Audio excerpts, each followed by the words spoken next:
Hello दोस्तों, स्वागत है आपका आपके अपने यूट्यूब चैनल स्टडी विथ एजे में। इसमें आज की वीडियो में हम देखते हैं आपकी 8th ग्रेड अभ्यास पुस्तिका जो आपकी सामाजिक विज्ञान विषय की है और कक्षा 6वीं के बच्चों के लिए आई हुई नई वर्कबुक है। दोस्तों, इसमें काफ़ी सारे बदलाव हुए हैं और उन्हीं बदलाव के साथ आज हम इसमें आपके हमारे अतीत इतिहास का पहला पार्ट देखेंगे, जिसमें पहला पार्ट है प्रारंभिक कथन, क्या, कब और कहाँ, कैसे। इसके बारे में जानेंगे, इसमें क्या क्या प्रश्न आपके लिए दिए गए हैं, इन सारी चीज़ों को देखेंगे। तो आइए अध्याय 1 में देखते हैं हमारे अतीत में प्रारंभिक कथन क्या, कब, कहाँ और कैसे।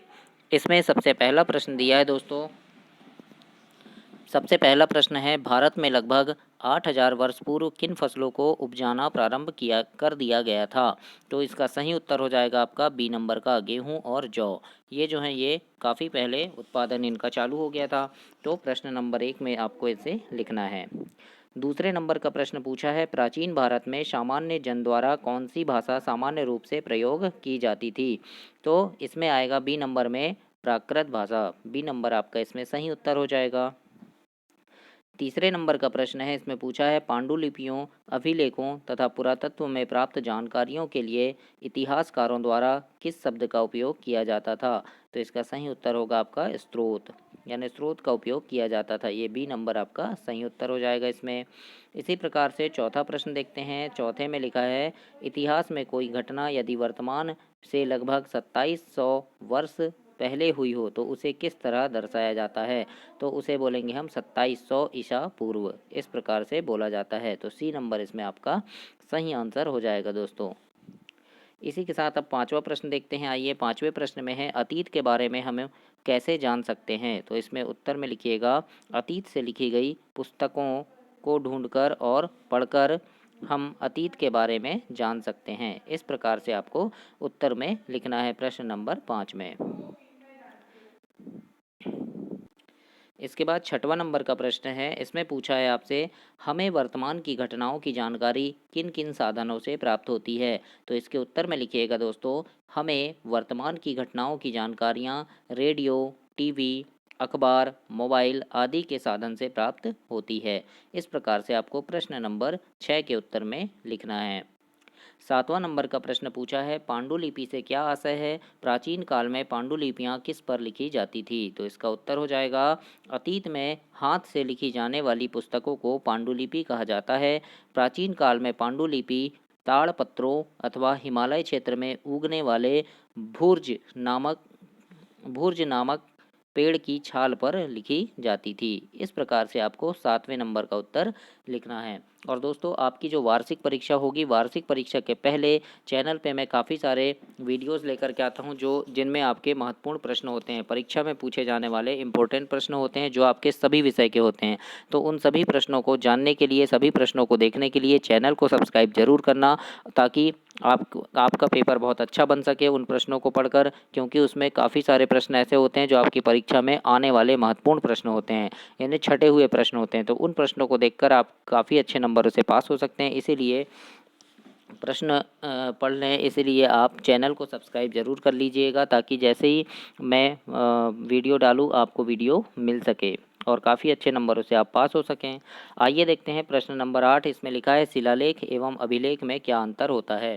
तो इसके उत्तर में लिखिएगा, शिलालेख केवल पत्थर पर ही लिखे जाते थे और अभिलेख पत्थर और कागज़ दोनों पर लिखे जाते थे। इस प्रकार से आपको लिखना है। इसके बाद प्रश्न नंबर 9 है। इसमें पूछा है, प्राचीन काल में लोग यात्रा किस प्रकार व क्यों करते थे। तो इसके उत्तर में लिखना, प्राचीन काल में लोग यात्रा पैदल करते थे और अपनी पीठ पर या पशुओं की पीठ पर रखकर ले जाते थे। यात्राओं का प्रमुख कारण काम की तलाश, ज्ञान अर्जन एवं व्यापार था। इस प्रकार से आपको प्रश्न नंबर 9 के उत्तर में लिखना है। इसके बाद हम 10वां नंबर का प्रश्न देखेंगे। प्रश्न नंबर 10 में पूछा है आपसे, सहायक नदी किसे कहते हैं। गंगा की सहायक नदियों के नाम लिखिए। तो उसके उत्तर में लिखिएगा, सहायक नदियाँ उसे कहते हैं जो एक बड़ी नदी से मिलकर जाती है। गंगा की सहायक नदियाँ हैं यमुना, रामगंगा, सरयू, गंडक, कोसी, महानदी और सोन नदी है। इस प्रकार से आपको प्रश्न नंबर 10 के उत्तर में लिखना है। इसके बाद 11वां नंबर का प्रश्न देखते हैं। इसमें पूछा है आपसे प्रश्न नंबर 11 में, पुरातत्वविद किसे कहते हैं, वे किन चीज़ों का अध्ययन करते हैं। तो इसके उत्तर में लिखिएगा अतीत में बनी हुई एवं प्रयोग में लाई गई वस्तुओं का अध्ययन करने वाला व्यक्ति पुरातत्वविद कहलाता है।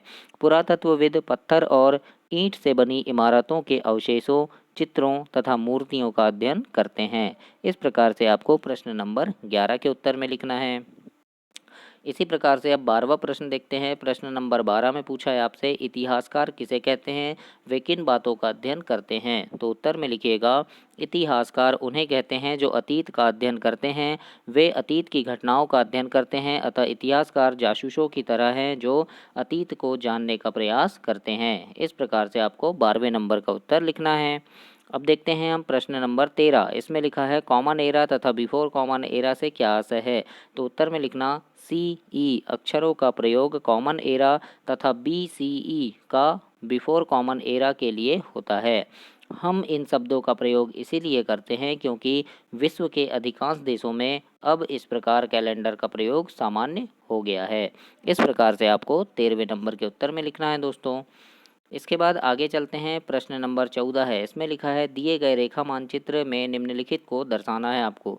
तो यहाँ पर ये भारत का नक्शा दिया है और यहाँ पर नाम लिखा है जैसे कि गंगा नदी हो गया, ब्रह्मपुत्र नदी, फिर पूर्वी व पश्चिमी घाट, सतपुड़ा व विंध्याचल पहाड़ियाँ, थार मरुस्थल और गारो पहाड़ियाँ।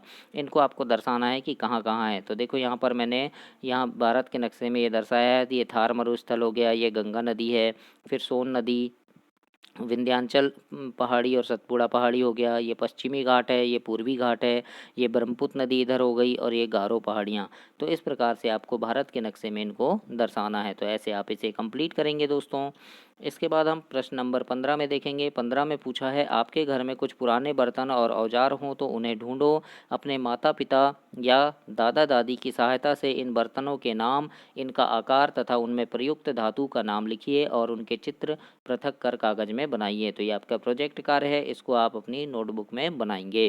तो इस प्रकार से आपको इसे कंप्लीट करना है। तो इसी के साथ ही आपका पार्ट 1 समाप्त हुआ दोस्तों। अगली वीडियो में हम पार्ट 2 देखेंगे।